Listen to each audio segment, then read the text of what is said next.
السلام علیکم ورحمۃ اللہ وبرکاتہ. کیسے ہیں آپ سب لوگ؟ امید ہے ایمان اور صحت کی بہترین حالت میں ہوں گے انشاءاللہ عز و جل.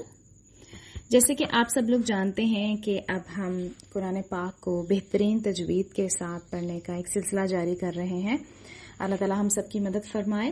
لیکن اس کے ساتھ ساتھ میں آپ سب کو یہ بتانا چاہوں گی کہ قرآن کی ہسٹری کیا ہے، اس کی بیس کیا ہے، اس کی روٹ کیا ہے. کیونکہ جب ہمیں کسی چیز کی اصل پتہ ہوتی ہے نا تو پھر ہمارا بڑا اچھا انٹرسٹ ڈیولپ ہو جاتا ہے اس چیز میں اور ہمیں بڑی اپنائیت سی محسوس ہوتی ہے. تو میں چاہ رہی تھی کہ اس قرآن کو پڑھنے سے پہلے ہمارا قرآن کے ساتھ جو ریلیشن ہے نا وہ تھوڑا سا اور سٹرونگ ہو جائے، اور اس کو سٹرونگ کرنے کے لیے ہی میں تجوید لیسنز کے ساتھ ساتھ آپ سب کو قرآن کی تھوڑی سی ہسٹری بھی بتایا کروں گی انشاءاللہ تعالی. جیسے کہ تجوید کے ساتھ تو آپ کو پتہ ہے کہ ہمیں پڑھنے کا حکم دیا گیا ہے. اور تجوید کسے کہتے ہیں؟ تجوید کہتے ہیں عمدہ کرنا، کسی چیز کو نا اچھا کر دینا، یعنی قرآن حروف کو ان کے تمام مخارج اور ان کی تمام صفات کے ساتھ ادا کرنا. یہ تو ہمارا ہوتا ہے بہترین تجوید کے ساتھ پڑھنا. لیکن ہم جس کو پڑھ رہے ہیں ایٹ لیسٹ ہمیں تھوڑا نالج تو ہونا چاہیے نا کہ وہ کب آیا، کیسے آیا، کس کے ذریعے آیا اور کیسے اکٹھا کیا گیا. اور جو آج ہمیں بک فارم میں قرآن ملتا ہے تو کیا یہ سٹارٹنگ سے ایسے ہی تھا یا اس میں کچھ چینجنگز تھے. تو یہ بڑا ایک انٹرسٹنگ سا ٹاپک ہے اور مجھے ہمیشہ اس ٹاپک پہ بات کرنا اور اس ٹاپک کے بارے میں جاننا بڑا اچھا لگتا ہے. تو اس لیے میں چاہ رہی تھی کہ میں آپ سب لوگوں کے ساتھ بھی یہ انفارمیشن تھوڑی سی شیئر کروں. اچھا، آج ہم ڈسکس کر لیتے ہیں پھر نزول قرآن کے مراحل، یعنی قرآن پاک کتنے مراحل میں نازل ہوا. قرآن پاک تقریباً 3 مراحل میں ہمارے پاس پہنچا ہے. سب سے پہلے مرحلہ تو یہ ہے کہ اللہ تعالیٰ نے اسے لوح محفوظ میں لکھا. اب یہ لوح محفوظ کیا ہے؟ یہ ایک ایسی مخلوق ہے جسے آج تک کسی نے نہیں دیکھا، یعنی وہاں تک کوئی پہنچ ہی نہیں سکا، اس لیے ہمیں کچھ نہیں پتا کہ وہ کیا چیز ہے. ٹھیک ہے، تو بس ہمیں اتنا پتا ہے کہ اللہ تعالیٰ کے پاس لوح محفوظ ہے اور اللہ تعالیٰ نے اس میں لکھ لیا.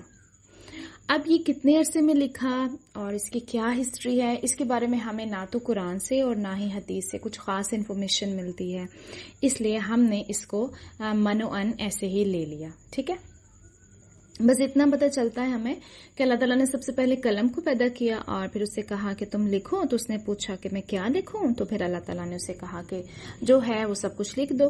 تو پھر اس نے لکھ دیا. آپ کو پتہ ہے کہ قرآن پاک میں سورہ جو بروج ہے اس میں لکھا ہوا ہے بل ہوا قرآن مجید فی لوح محفوظ، بلکہ وہ قرآن مجید ہے اور وہ لوح محفوظ میں ہے. ٹھیک ہے، تو اس سے ہمیں پتہ چل گیا کہ قرآن مجید لوح محفوظ میں ایک ہی دفعہ اکٹھا نازل کیا گیا. ٹھیک ہے، اور حضرت جبرائیل علیہ السلام نے اسے لوح محفوظ سے نہیں لیا بلکہ اللہ تعالیٰ سے اخذ کرتے تھے اور سنتے تھے. ٹھیک ہے، اچھا جی، یہ تو ہو گیا ہمارا پہلا مرحلہ. اب ہم آتے ہیں دوسرے مرحلے میں. دوسرے مرحلے میں کیا ہوا کہ قرآن مجید کو لوح محفوظ سے آسمان دنیا میں موجود بیت العزت میں منتقل کر دیا گیا. اب یہ بیت العزت کیا ہے؟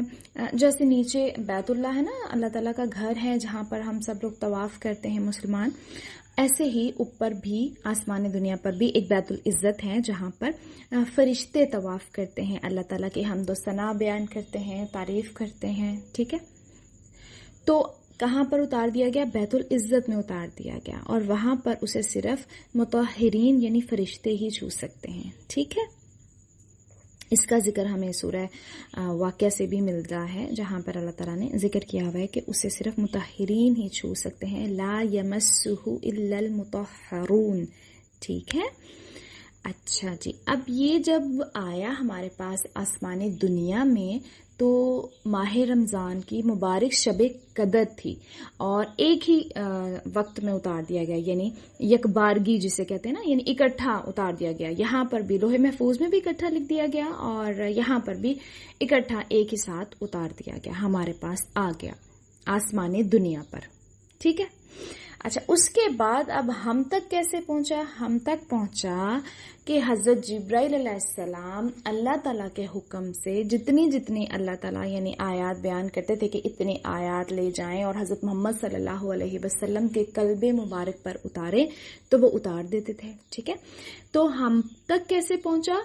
حضرت جبرائیل علیہ السلام کے ذریعے حضرت محمد صلی اللہ علیہ وسلم پر یعنی وہی نازل ہوتی تھی اور پھر وہاں سے ہم تک انہوں نے آگے ٹرانسفر کیا. صحابہ کرام کو سناتے تھے، پھر وہ اسے لکھ لیتے تھے یا حفظ کر لیتے تھے. اس ہسٹری کے بارے ہم آگے انشاءاللہ تعالی نیکسٹ لیکچر میں پڑھیں گے.